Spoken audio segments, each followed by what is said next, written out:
gue nggak sendiri, gue ditemani sama 4 orang hebat lainnya. Kita mau ngapain sih sekarang?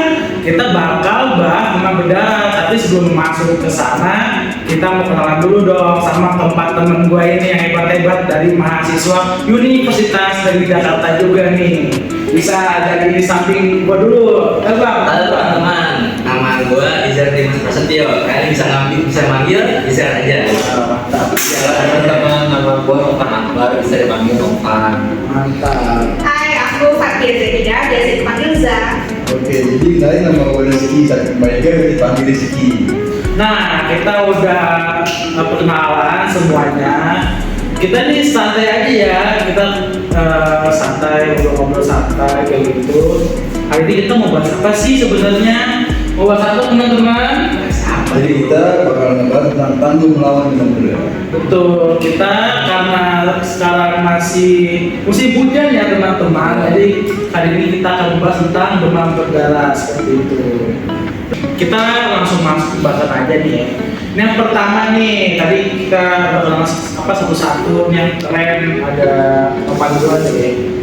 Demam berdarah ini kan ya masih serem banget di Indonesia gitu kan. Apa sih kunci buat ngatasinnya gitu? Karena ya kalau kita digigit bisa masuk rumah sakit ya, ngeri juga kalau kayak gitu. Silakan. Jadi demam berdarah itu kuncinya simpel. Ya. Jadi kuncinya itu pemberantasan sarang nyamuk menggunakan metode 3M, menguras, menutup, dan juga mendaur ulang. Nah, tapi kita itu nggak cuma ngomong soal teknis, kita itu kudu belajar bareng tetangga ataupun bareng teman-teman lainnya, dan juga kita harus turun lapangan, turun aksi gitu. Pokoknya gotong royong itu bikin kita beda deh. Mantap. Terus nih, Rizky, Ya, lu kan pernah cerita nih kalau kampung lu itu berhasil bikin kasus demam berdarah turun nih. Ceritain dong apa rahasianya? ya, alhamdulillah itu Pak itu sebenarnya.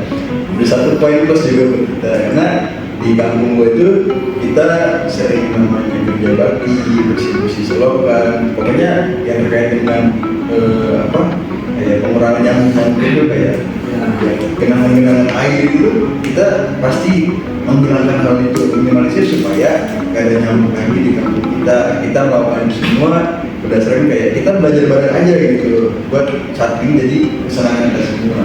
Meskipun tujuannya untuk menjaga kesehatan. Asik banget berarti ya. Asik. Jadi belajar tuh nggak harus di kelas gitu kan ya, bisa di rumah gitu kan.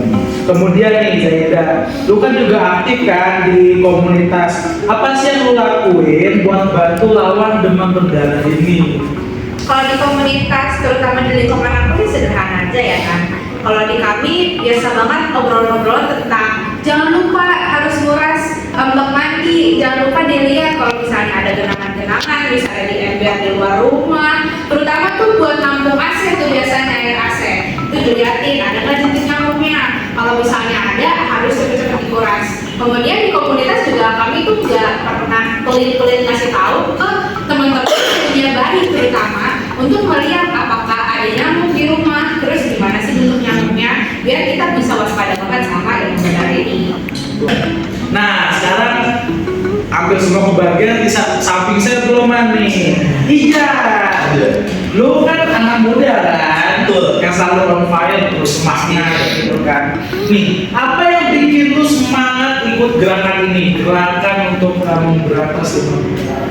Kalau gua sih awalnya mah cuma iseng-iseng doang. Nah, terus pas tanggal gua kena DBD nih, gua tiba-tiba kayak kepikiran nih, kayak apa yang seharusnya gua bikin, apa yang bikin gua bisa bermanfaat bagi tanggal gua dan buat masyarakat yang lain. Jadi gua langsung aja bikin konten di medsos tentang 3M+. Nah, selanjutnya gua langsung bikin stiker buat pengingat keluarga tentang bahaya DBD tersebut. Sumpah, belajar sambil bikin yang konten tuh seru banget sih. Mantap, emang kalau kita belajar biasa aja mah kayak terpekanan ya. Ini mantap banget teman gue juga nih. Kemudian balik lagi nih, Opan. Dari sisi ilmu, seberapa besar sih dampak gotong royong ini buat ngatasin demam berdarah gitu? Dampaknya itu gede banget. Saya Lebih lagi dampaknya berasal dari data dari kemarin. Kalau misalkan daerah yang melakukan kerja bakti, misalkan kayak gotong royong ataupun melakukan edukasi bareng-bareng, itu tuh bisa ngedrop turunan data sampai 60%. 60%. Nah, itu kan kompak itu kuncinya. 60% sangat wow berarti ya untuk datanya itu. Makasih Nopan, kemudian kembali ke Rizky. Ki, lu kan ngadepin tantangan nih, ya kan? Pasti ada tantangan lah buat Banyak ya. Nah, tantangan apa aja sih pas ngajak warga buat gotong royong gitu? Jadi kita punya beberapa tantangan yang memang namanya keluarga masyarakat itu punya kesibukan mereka masing-masing gitu. Dari yang kerja, dari yang masing-masing ada gitu. Tapi bagaimana cara kita ngobrol mereka? Karena dari gua ngajak mereka nih, ayo buat ini seru-seru nih, kita kasih snack, kasih makanan goreng yang bisa kita bawa kayak seakan-akan udah kita ngumpul aja nih kayak kopi, rokok, tapi tujuan kita punya gimana caranya biar ini nggak jadi hal-hal yang tadi inginkan dengan lingkungan yang bersih, aman dan nyaman. Tuh, diajak ngopi, ya kan? Strateginya top. Kopi, mantap. Saya kan di Rizky nih, di Rizky sekarang ke Zaida. Nah, kalau Zaida ini kalau di komunitas tantangannya itu kayak gimana? Sebenarnya nggak jauh beda ya dari tantangan di Rizky, karena ibu-ibu PKK terutama mereka punya agendanya masing-masing. Gak cuman agenda PKK, tapi jumantik lah, kemudian pengajian, terus ngurusin sekolah anak-anak mereka tuh yang gak cuma 1-2, bisa 3-4 gitu ya.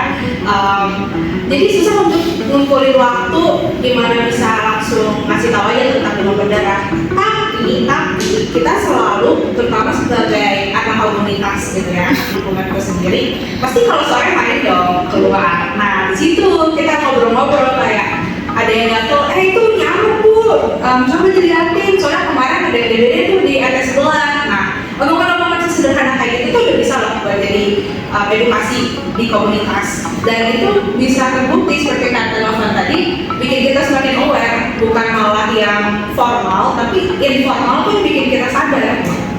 Iya, smooth ya, karena nggak semua harus kaku gitu kan.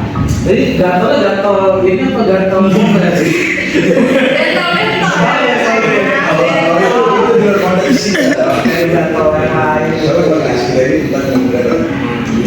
Bahasanya bukan. Mandi kok, mandi. Mantap, gatelnya bukan gatel yang lain. Ya, Nah, kemudian Jar, Panitan. tantan. Apa itu bapak juga itu. Kita ya. anak muda kan biasanya asik sama apa namanya gadget. Oke. Nah, gimana caranya bikin mereka itu apa namanya peduli soal demam berdarah ini biar aware lah. Nah, kalau gue sih biasanya kayak ada anak di kampung kayak bikin challenge, Terus kita bikin hashtag kayak contohnya dari kampung itu kan keren tuh. Nah habis itu kita juga suruh anak-anak muda bersihin lingkungannya masing-masing, terus juga bisa bikin anak muda ini kita ajak buat ngecek setiap pot itu jangan sampai ada air yang mengenang ataupun botol-botol di rumah, sehingga nggak ada tuh apa yang bisa berkembang dalam pot tersebut. Itu hashtag jaga kampung. Nah, Boleh. Iya. hashtag ini kalau kita lihat bakal ini nggak habis-habis ya, setiap bulan ada hashtag tuh set raja apa ya. Oke, kita jangan ngomongin itu, kita balik ke nyambung aja. Nopan, Oke, apa itu? nah, lu punya tips gak buat pendengar yang pengen mulai gotong royong di lingkungannya nih buat teman-teman? Nah, ada tips gak nih dari Nopan? Oke, kalau buat gue dulu dimulai dari kecil sih. Terus gue juga mulai dari rumah gue sendiri. Misalkan kayak gue ngajak orang gue, ngajak adik gue gitu. Terus misalkan sudah itu kita nih bisa mulai ngajak tetangga. Misalkan kayak kita ngajak tetangga buat kerja bakti, terus kita bisa ngajak tetangga buat ngobrol santai tentang 3M. Nah dari situ tuh kita bisa bareng-bareng bikin kita kuat lawan berdarah gitu. Gitu. Nah itu teman-teman di rumah bisa dari yang paling kecil tuh dari diri sendiri sebenarnya. Cuman dari diri sendiri tularkan ke anggota rumah teman-teman dan juga nantinya ke tetangga kayak gitu, kita ngobrol gitu kan, bahas-bahas ya sepik-sepik lah gitu, bahas demam berdarah gitu. Siapa juga yang mau kena demam berdarah kan? Anda mau? Saya tidak. Betul dari yang panel pas. Nah, kemudian kita kemana lagi? Pak Rizky, itu mau ngapain lagi? Tadi kan makan udah mau ngapain? Ada sih yang ditambah, intinya cuma satu sih. Jangan pernah bosan mengajak tetangga, kerabat, atau siapapun yang sekitar kalian untuk melakukan hal tersebut gitu. Kerja bakti, menjaga lingkungan supaya tidak ada darah itu sebenarnya hal yang sepele. Ini jangan pernah capek mengajak. Dan apa? Beda, semua apa beda? Mungkin nambahin dari Mas sama Rizky sih ya. Kalau dari aku, kita sering banget menyepelekan obrolan informal yang kontinu gitu. Kadang kita pikir yang penting kita udah bikin penyuluhan nih sebagai mahasiswa, sebagai bagian dari komunitas. Jadi teman-teman udah tahu lah karena udah kita kasih tahu sekali 2 kali. Padahal lebih bong lagi nih, lebih dapat lagi kalau misalnya kita emang turun terus-menerus ngobrol biasa aja, tapi itu sesuatu yang relate gitu buat teman-teman yang benar-benar terpapar langsung. Kalau ini kan isunya demam berdarah ya. Jadi kalau misalnya ngomong ke keluarga, terus ke tetangga, ke komunitas, itu ternyata nggak harus formal loh, tapi kita selipin setiap hari dan itu lebih enak sih. Oke, mantap. Jadi apa teman-teman? Jangan males ngobrol. Ngobrol aja. Sosialisasi itu penting.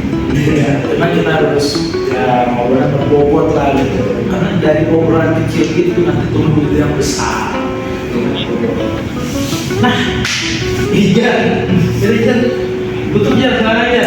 Kata-kata hari ini kalau dari gue sih pokoknya nih ya, kita tuh nggak perlu jadi ahli buat memulai. Yang pertama tuh kita cukup peduli, kita ajak teman-teman kita, lalu kita buat aksi untuk dapat memulai ini menjadi nyata.